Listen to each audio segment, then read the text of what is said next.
Hey there, Danny here. Welcome to my ramblings. Before I start with the questions, which I got quite a few, I'm going to share a little bit about injustices over this next week that has happened to me in my past.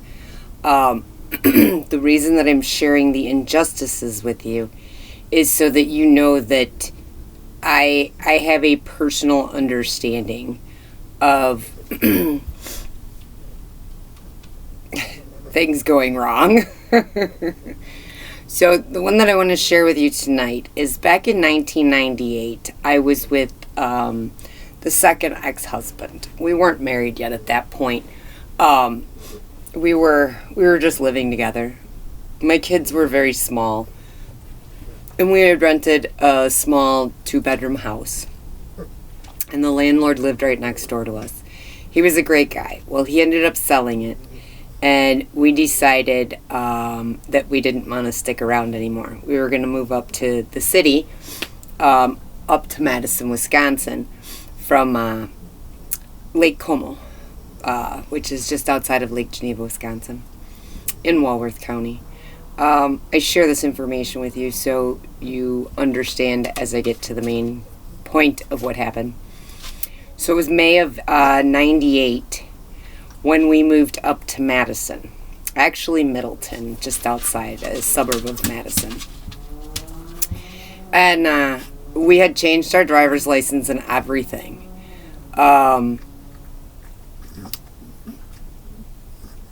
Unbeknownst to us, we had no idea anything was going on. I did make a check out to the new landlord, and then we left shortly after that. They hadn't cashed it before we left, so we closed out our account there and went up to Madison. That was in 1998. In November of 2002, I went to pick up dinner after I got off of work. It was in November. It was I want to say it was right after Thanksgiving. And I was going to get us some McDonald's. The kids were in bed already, asleep. So I went up to the McDonald's to get Sean and I some dinner. On my way there, I was speeding. I got pulled over. The cop was pretty cool about it. There was a warrant for my arrest. For what? I didn't even have any moving violations. I had never been in trouble for anything. So I was like, what do you mean? He's like, well, I don't really know, something, blah, blah, blah. So they searched my car, which there's never anything in there. I had kids. You might have found some old French fries. The kids dropped, but whatever. And they took me down to county. And I got to county, and the lady's sitting there, and she says, well, you already have, they went to fingerprint me. She says, you already have FBI fingerprints. I said, I know, I worked in the gaming industry in Arizona in 2001. And she was like, what? I'm like, yeah. So as we proceeded, she proceeded to look things up because it didn't make a lot of sense to her either. So there was a police officer in Lake Como, that in November of 98 supposedly gave me a ticket and signed it. My name. My driver's license, my Wisconsin driver's license was already at the Middleton address at that time. He signed it. I didn't show up. They put a warrant out for me. I had to come up with over $700 and some odd to pay for this. Problem was, the cop lied. He forged my name. As I sat with the lady at booking, she says, this warrant's been put in and out of the system. It hasn't stayed consistent. And I said, well, it says you signed it in November. I said, I wasn't even at that residence in November. We moved in May. And she looked up my driver's license. She says, yeah, your driver's license shows Middleton, Wisconsin. She goes, how did he get the signature? I said, your guess is as good as mine. Definitely not my signature. So she pulled up a copy of it and showed it to me. That wasn't my signature at all. Not at all. And anyways, after I got out, I had to stay the night in jail until the next day when they could come bail me out. There was no seeing a judge because I had supposedly already ditched out on a court date that I knew nothing about. There was never a ticket given to me because I didn't even live in that residence. I left in May of 98. In November of 99, that cop, who was a friend with the new landlords, signed the back of that ticket saying it was me and that he handed me the ticket. He didn't. And the best part is, the judge that I was supposed to go in front of that I didn't know nothing about was the judge. That judge was my attorney for my divorce in 97. So 96, 97, he was my attorney. I paid him to do my divorce from my first husband. And he was the judge. And the cop forged my name. So when I got out, I started calling around to different attorneys and stuff because this is abuse of power. This is why I do not like Walworth County, Wisconsin. I don't consider any of the police there police officers. They don't have to deal with the crime that these police officers have to in the big city. They don't have to, and they have no problem screwing over a person no matter what. That got us in a bind. That was our rent that we had to pay to bail me out of jail, because if I wasn't out, then I wasn't working. And how was Sean going to survive without my income too? It wasn't going to work. So I'm sharing this with you because I couldn't get an attorney to take the case. Nobody would hear anything. And when I called around to the Department of Justice and I called around to the bar and everything else way back then in 2002, when I got arrested, nobody would listen to me. Nobody wanted to believe that I was telling the truth. All you had to do was look at my driver's license and look at the signature on the back of that ticket, and you would know damn well this was a fake. This had nothing to do with me. The reason that I say happened to me, because it happened. Was I upset? Oh, terribly upset. Is the cop still a cop? Oh, yeah. I'm sharing this with you so you know that I know what it's like to have injustices slapped on you, and you had no control over it and no say. That people in authority have lied and forged your signature, and you couldn't get any help. This is why I want to build our soul tribe. I have had experiences and know how to deal with them now. This is also why I went to get my paralegal degree. My associate's degree is in paralegal and my bachelor's degree is in criminal justice. Pretty much statute of limitations has run out on all of it. However, I don't have a problem admitting to it, and if I ever run into that cop, he does not want to see me. I have some other stories that pertain to the same situation. Most of them come from Walworth County, Wisconsin. Small town, good old boy type things. Total bullshit.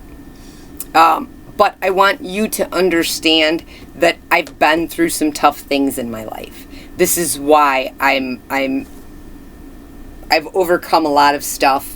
I've grown, I've learned to love myself, and I've found my true authentic self. So I want to share these things with you so that you know when you call me and reach out for advice or help, I have the knowledge now. If I had the knowledge that I had when I went to school, I would have known how to take care of that situation. But by the time I went to school, which wasn't until 2005, statute of limitations had already run out on everything. So there was nothing that I could do.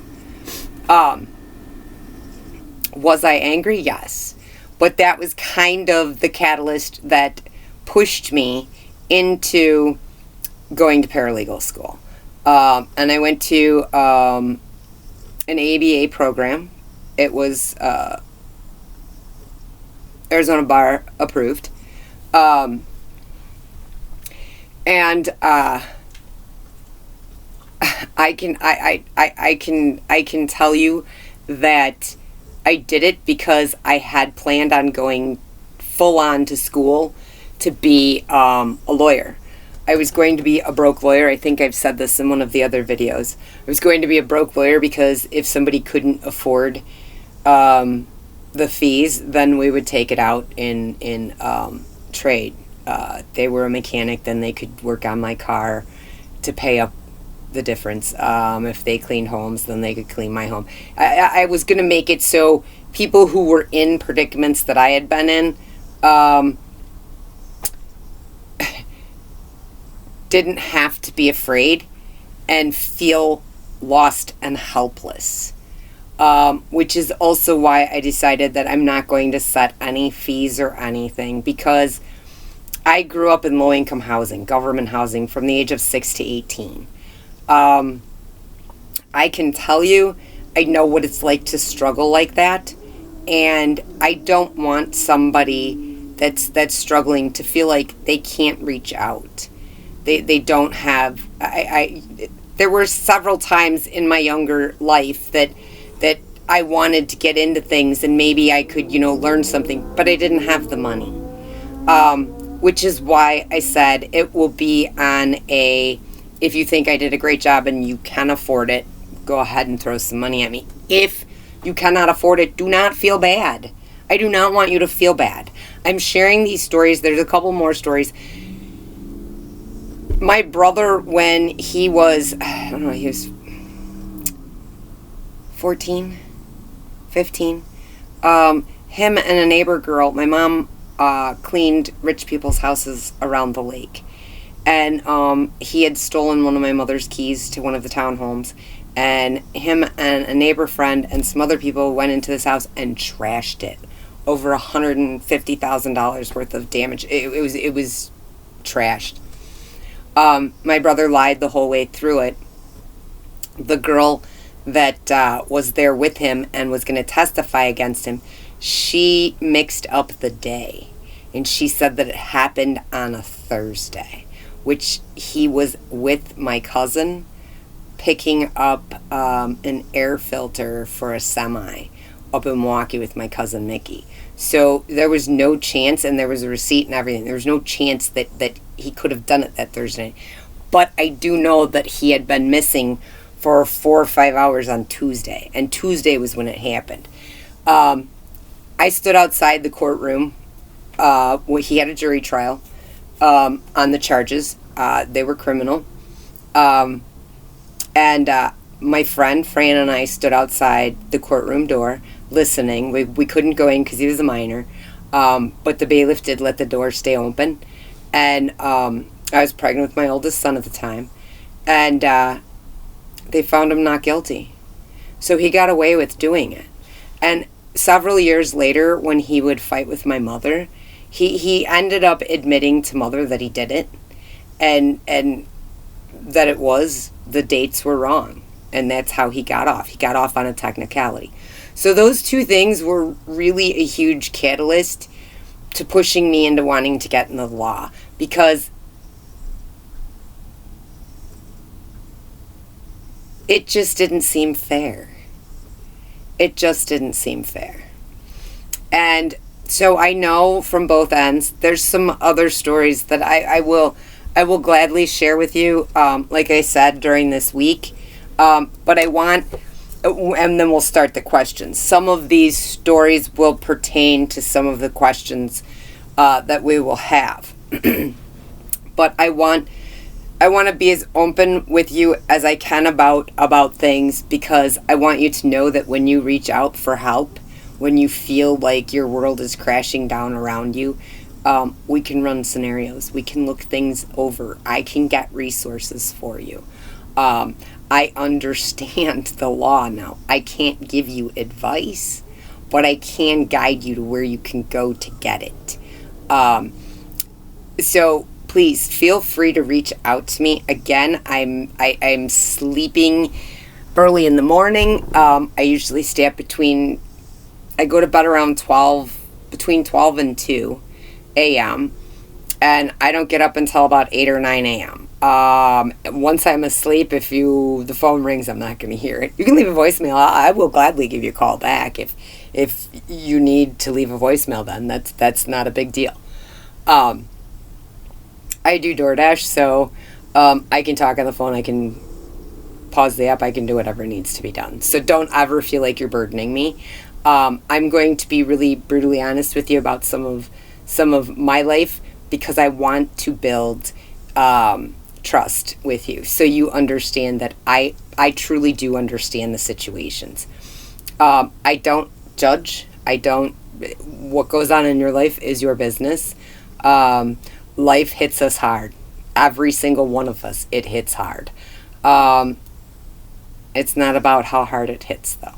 It's about you getting back up and moving on. And I would like to be the one that can help you with that. There will be some questions that are kind of controversial, but you'll see why when I do those videos. But this week I'm going to share with you some of my injustices that have happened to me in the past, so you can understand why I'm doing this and why I want to help people.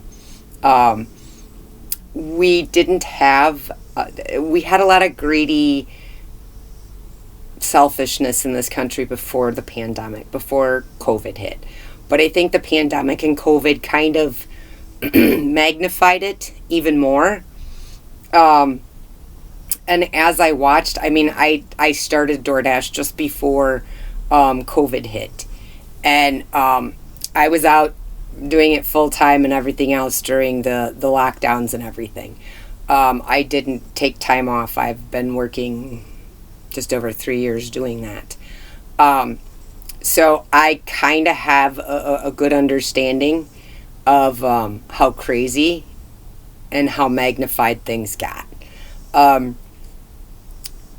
I will get into some of that as we go along. I'm not going to hold anything back. I want to build this soul tribe, this soul family, so we all have each other to lean on. And the only way that I feel that we can build this properly is if I kind of throw myself out there and I'm vulnerable with you all and share the things with you. I want to share them because I want you to realize that I'm not perfect and that I've gone through a lot of crap. I will gladly share with you some things that I have done wrong, and how I dealt with all of it, because I don't want you to feel like I'm going to judge you. I'm not going to. I'm going to ask questions. I'm going to help you figure out how you can get past whatever issue it is for you. So again, the number and the email will be down in the description. You can leave an email. I really don't check it that often. Yes, it's Gmail, but I don't have the notifications on. I really don't get a lot of emails. But the phone is there. It's always with me. And like I said, if I don't answer it, there are times it's left in the car when I go in to get food in a restaurant or whatever, but I'm back out like 5-10 minutes, not even. So if you leave a voicemail, I will gladly give you a call back and we can talk about the stuff. I want this to be a soft place to land. This is going to be this soul tribe, this soul family, this community is going to be about kindness, compassion, and love. Something that I think we are heavily missing in this country. I can't speak of other countries. I've not been there. I just know our society and our country. So, you got any issues or anything else, feel free to reach out. I'm always here. I will be sharing another story. I was going to post something last night, but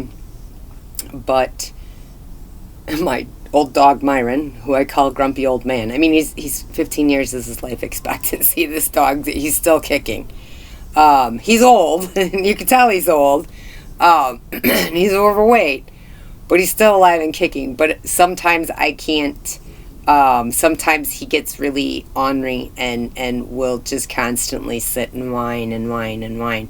And if he does it too much, he'll end up getting himself sick. So last night was that night. I did try to record a couple of videos, but he just kept up, and I thought, I can't do this to the poor guy. He's going to get sick, and then I got to clean up the mess. And then I feel bad.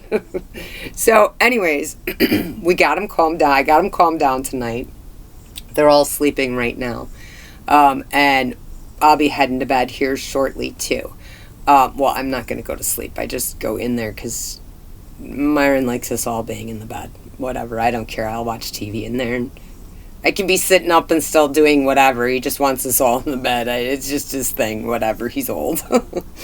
So anyways, I hope you are enjoying the challenge.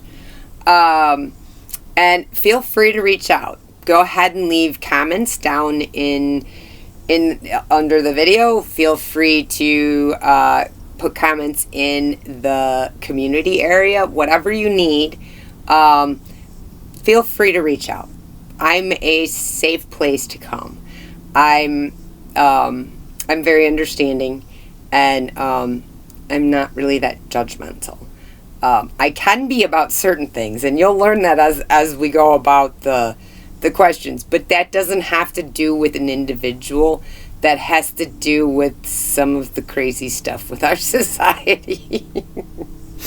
And I know I don't think like a lot of people, so I'm kind of hoping that I meet other people that might think like me, or people that will grow and learn to love themselves and find their true authentic self, and then we can be all a soul tribe, a soul family. And if you already are there, come on in and join. It'll be great to have some people.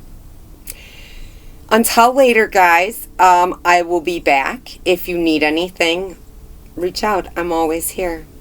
Night, guys.